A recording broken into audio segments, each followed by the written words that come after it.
Limited time modes are like that cheese shaker at Olive Garden you didn't know you needed in your life, and they could probably just have a regular cheese dispenser and it would work all the same, but no, they really went that hard at Olive Garden. Yeah, so anyway, that's what LTMs are to Fortnite. They're not really necessary, and no, we don't know why we needed them or wanted them in the first place, but they make the experience that little speck of shredded cheese's worth better. Number 5, Prop Hunt. Now, I can't imagine many YouTube viewers that haven't heard of the Prop Hunt game mode. You look it up on YouTube and the website is littered with Prop Hunt funny moment videos going years back. I'm sure there's many here who have seen the odd Vanoss Gaming Prop Hunt video or two on Gmod. Been fairly popular with the Black Ops 4 community, and you can even find online mobile games that aren't too terrible. If you're not 100% on what this game mode is, you have two teams: the hunters and the props. The props can change into almost any random object, or sometimes even structures and trees. Their job is to last as long as possible without being discovered by the hunters. It's one of the few games where camping can actually be intense when you've got a hunter pointing a double-barrel shotgun at your disguised bottle face, wondering if you're a prop or natural scenery. To make it somewhat strategic, hunters also take damage if they shoot a natural object by mistake, so it's not like they can just go around destroying everything. Now, how would you imagine this game mode playing out in Fortnite? Personally, I think it would be a great addition as an LTM or even mini permanent game mode, so that once you get tired of sweating out your 90s, you've got time to chill and relax in some Fortnite prop hunt. Usually there'd be a split of team hunters and props, but I think 50 hunters trying to find props would get a bit boring. Maybe a smaller lobby would work, or perhaps a 90 prop lobby to 10 hunters. It would definitely be entertaining for 10 hunters to take on an army of 90 props, and as the circle shrinks, it'll only get more intense. In all honesty, it would probably be best to have the first circle already spawned in, just so that the game didn't take so long to get into the action. Either way, if they put Prop Hunt out as an actual LTM, I think I'd be on it for 24 hours straight, mastering the art of a Prop Hunt ninja. Although I might just get the whole lobby to turn into rocks and we'll fill up Dusty Divot once and for all. Number 4,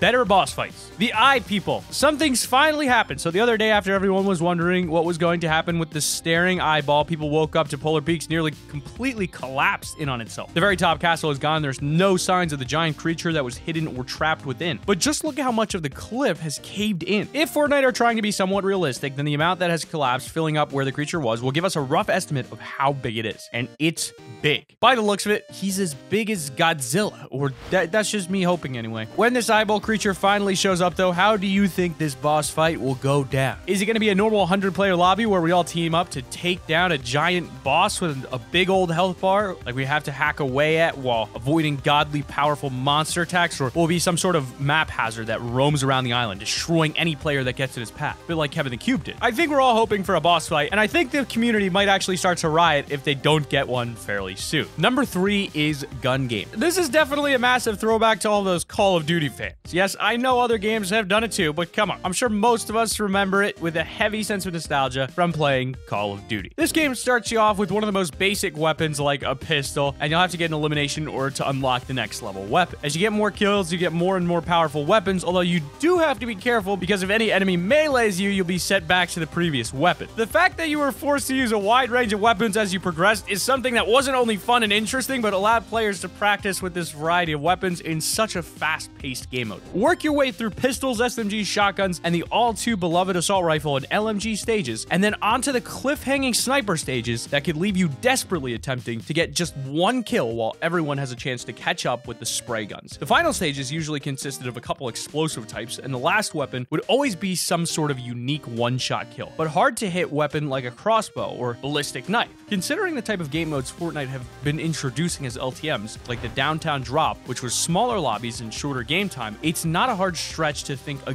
gun game mode could be introduced. In fact, there's actually proof it might be coming sometime soon. A Fortnite leaks page on Twitter, FortTory, revealed in the beginning of April that a gun game mode is actually present in Fortnite, but just closed off at the moment. Part of the files show how it'll only be a maximum of 20 players and you'll all be solo. But here's where Fortnite have put their own twist on it. Supposedly, this will be a reverse gun game in which you'll start off with the most powerful items and you'll have to finish with the weakest. I already love the idea, as it'll always allow the struggling players to catch up while making it even more intense for the players who've almost won the game but have something like a great pistol. For now, we'll just have to wait on any more news as to when this mode will come out. And at number 2, we've got the old season. So how how many of you watching have been playing Fortnite since the OG days? The days of a blurry map and minimal points of interest with far and wide grasslands in between. The simple days. Well, there's actually a lot of players that would love to revisit these times. But it's not just the old Season 1 map I'm talking about. It's any of your favorite seasons. Sure, it would be great to take a trek through Moisty Mire again, but it would also be an amazing opportunity for the newer players to take a walk down Fortnite's Hall of Fame, so to speak, to get a look at where Fortnite started. I'm sure there's plenty of you that have been walking through the tropical jungle around the volcano and thought, this is truly brilliant. But I do miss Wailing Woods a little bit, and that portal bunker,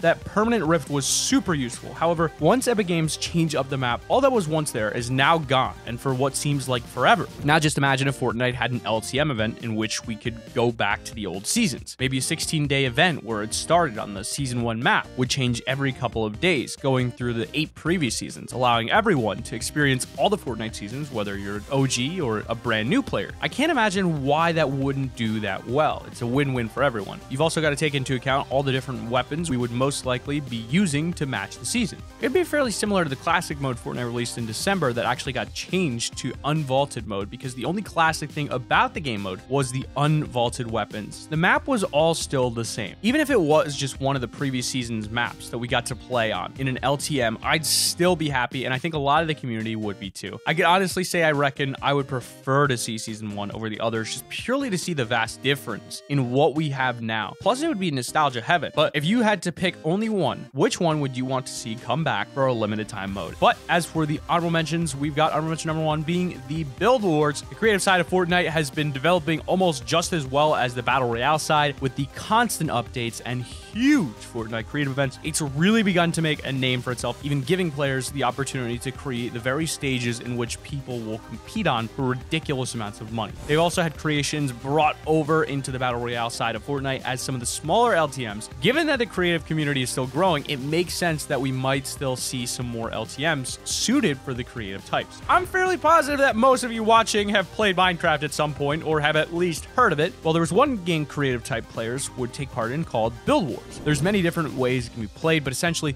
you have a limited amount of time to build whatever art piece you like, whether there's a theme to this building, challenge, or it's just your best efforts. I've seen this game mode played with giant walls blocking off other players' work so you can't see each other's project until the time limit's up. Once revealed, you'll have another short time to rate everyone's work and player with the most points winning. It's a fairly simple game mode, but would definitely be a unique LTM to add to Fortnite, and I'm sure there's a lot of casual players that would enjoy some peace and quiet in a Build Wars LTM after just being demolished by every sweat in the game. I mean, come on. A nice little touch and motivation for an LTM like this be to have like a miniature sized block on the map or just next to the other block, and if your art piece gets enough points, it'll have a chance to be featured there. Honorable mention number 2 is the Baller Tag. The Ballers, they've been one of the biggest controversies over Season 8 and are still an issue for many players still in Season 9. A lot of the community aren't really too happy that people can just work their way up to 300 plus points in competitive by simply killing in their baller all game. Recently, multiple Battle Royale developers held an Ask Me Anything season in the Fortnite competitive subreddit, and one of the questions asked was about any possible changes to the vehicles. One of the developers responded saying, "We've discussed potentially disabling vehicles after Storm Phase 5, similar to how slipstreams are disabled. Our main concept is making sure it's clear what's going on, so we're still iterating here." If this actually comes to fruition, then it will really change the game for competitive. Even if the ballers are easily breakable, they still can be an incredible nuisance when there's 5 of them grappling around your builds. But here's the problem. As an actual vehicle, I love ballers. Boost mechanics, grappling hooks, no fall damage. What's not to love? So why not take advantage of the fact that people simply enjoy swinging around like Tarzan on 50 cups of coffee? I mean, you could stick it in its own LTM. And even though there's limitless amounts of games that you could most likely create with these vehicles, we definitely think a Baller Tag game mode would be a fairly fun and intense experience. I mean, the games would be a lot shorter, and it would help if the tagged player would show up on the map. If they use the island, a quick shrinking circle would give players minimal escape, or even a creative made map done well would work just as good. I mean, just imagine how intense it'll be when there's 10 seconds on the clock and all you can hear from behind and you see on the minimap is the chaser right on your tail and you closing the gap. Number 1 is the racing LTM. I'm a little bit surprised that Fortnite haven't attempted a racing LTM of some variety already. I mean, ever since Playground was introduced, people have been creating racetracks from its first day out. To be honest, you could even find the odd crazy squad every now and then before Playground and Creative trying to make their own makeshift racetrack in the middle of a Battle Royale map. I know, they do have the little racetrack over in the desert biome, but we're thinking bigger. When Fortnite brought us the ATK golf buggies, everyone who had ever played Mario Kart knew how almost identical the boost mechanics were. Now, we all know how many people enjoyed and still enjoy Mario Kart, so just think, if Fortnite happened to make a giant racetrack as its own racing LTM, surely it would be successful. In creative mode, they have a vast amount of racing tools like boost pads, which allow us to create truly incredible racetracks, so imagine what the Fortnite developers could create on the main Fortnite island for its own LTM. From how successful racing games tend to be, even as a side feature to the actual main game, I'm just 99% sure that the people would love a limited time mode like this. But that's been our top 5 Fortnite LTMs that need to be released. Click the annotation on screen because you want to win your next game, and also because that video that you're seeing on screen right now is a good video, so